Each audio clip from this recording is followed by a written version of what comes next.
Жетекшімін 7-ші А сыныбына, жетелеймін білімнің биік шыңына, әр баланың жүрегіне терең бойлап, әр қашан бағыттаймын дұрыс жолға.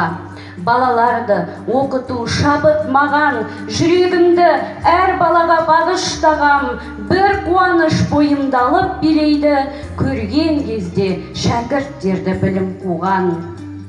Жаңартылған білімнің әдістері, сабағымның бөлшектенбес негіздері, шабытыма шабыт сыйлар әр қашан, мақал мәтел Абайдың қара сөздері. Ізденуден ешқашан жалықпаймын, жаңа ғасыр талабынан қалыспаймын, баланы оқытуда әр қашанда мейірімділік ұстанымын мен ұстаймын. Түркістаным қасиетті жанға жай, халқы жайсаң бір-біріне туғандай, кіндігімнің жасқаны тамған жерім, Жетісай маған мәңгі жәннаттай.